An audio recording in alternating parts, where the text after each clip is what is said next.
is more about the journey or the destination? And why? Do you think that life is more about the journey or the destination? And why? Maraming salamat po sa isang napakagandang katanungan.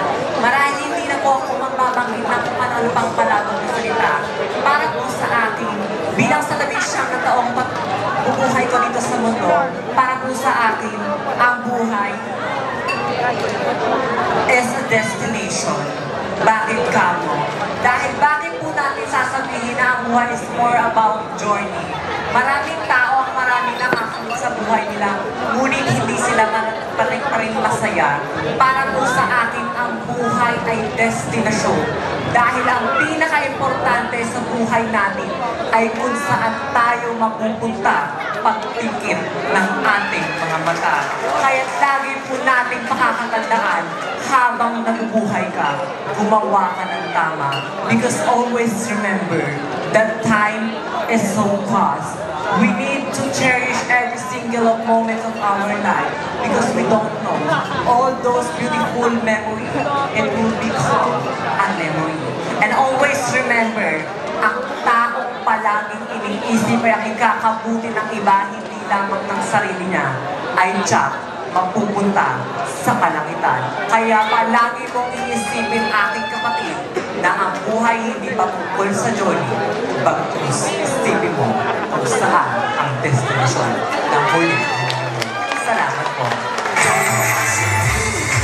Thank you so much. Candidate number 45. Nakita mo yung sigaw ni Mikay nung natawag siya atin. Ito na, tawagin na natin si candidate number 4. RBG Buhay.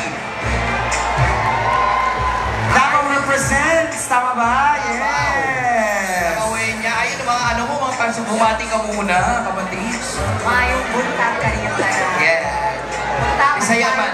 Punta, malipayong kitang tanan. Punta ka ng sports lang na enjoy lang punta. Yes! Tari ni Joe. Tuwang-tuwa naman. Ay, buntag ka na. Mayong buntag, no? Buntag na. Okay, picture question. You can read it. I'll read it naman. Ang makikita naman sa stage. I mean, sa screen. Okay. Your question is number 11. Sige. In a world where dreams could come true instantly, how do you think people would value hard work? Again, in a world where dreams could come true instantly, how do you think people would value hard work? Ladies and gentlemen, I always believe that according to science, that to see is to believe. But according to myself, throughout my journey, to believe is to see. Working hard, fulfilling our dreams is one of the most important things that we can do in our life. Always remember, we are existing for a certain reason. We are existing not just because we became a certain individual, but we exist because we do have dreams to achieve. And these dreams should be an inspiration towards each one another. But always remember, ladies and gentlemen, that life is cruel. Life is hard. Life is cruel. That's the reality. But always inculcate to your mind that you may fail achieving your dreams, but there's always one way to create another one. You can create another dreams, because always remember, when your life is still there, you have that chance to exist, and you have that chance to work hard to do your dreams. And always remember, no matter what happened, no matter what people are going to say towards you, always remember that yourself is the right kind of person who can identify yourself if you're a successful person or not. Don't let other people define you. You have the right person. You are the right, you have the right, and always remember, you are right. You are not wrong.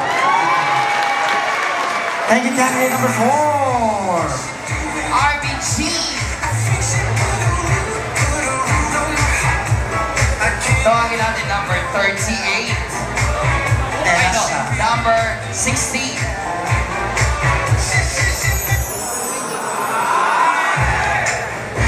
Yan. Sige. Ayaw muna. Pero masarap po masarap. May pasok pa, no? Oh, di i-breadwinner mo. Absent. Okay, absent na. Your question is, again, this is not time. Sige, tingnan mo, makikita sa screen. Number 3. Question number 3. Alright, the question is, would you rather know the exact date of your death or how you will die and why? Again, would you rather know the exact date of your death or how you will die and why? Thank you so much.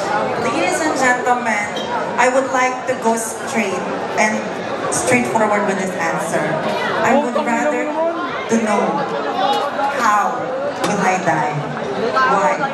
Because in fact, let us be frank, no one, each and every one of us, we doesn't know when we will die. Only God has that. But if I were given the chance, I would choose how will I die.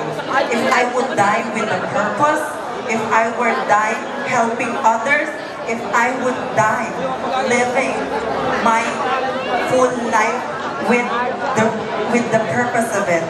Ladies and gentlemen, always remember that we are given one life and we must treasure it and we must always put purpose on it.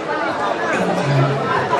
Thank you so much, candidate number 16. Tawagin na natin, here's candidate number 43.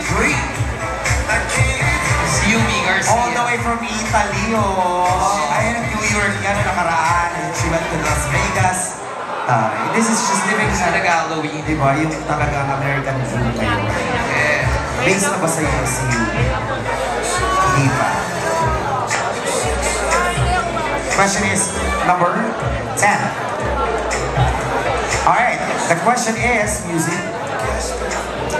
If all languages in the world disappeared, what would be the best way for people to communicate? Again, if all languages in the world disappeared, what would be the best way for people to communicate? Sa mapagpalayang gabi po sa inyo lahat, hindi po ako makakipagplastikan pa. Ang lengguwahe po ang isa sa dahilan kung bakit ako minsan humihina ang loob. Dahil dito sa bansang Pilipinas, masyado tayong mataas ang ating standard when it comes the way to speaking English. I have been to 44 countries already in my life in the age of 23. Sa ibang bansa po, hindi po nila hinusgahan kung ano ang pananalita ko at kung paano ko sabihin ng wikang English kung takot ng mga lingwahe yan.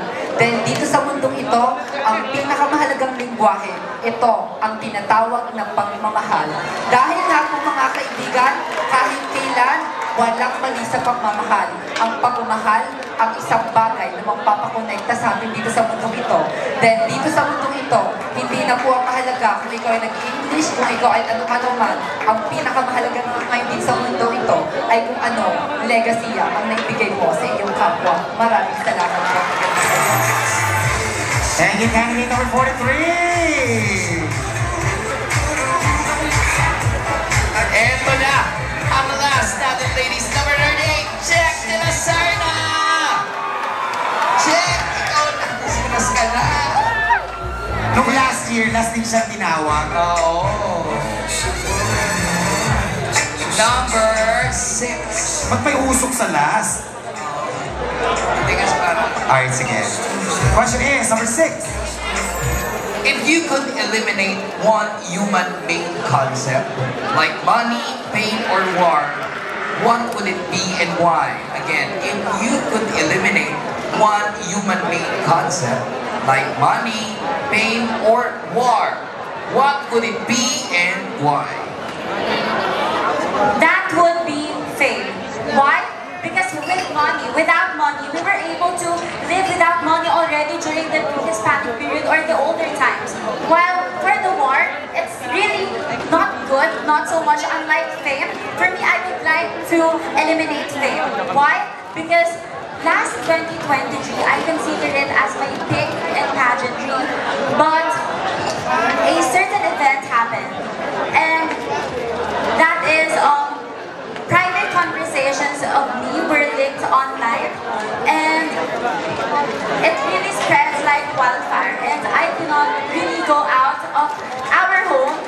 really affected my family as well.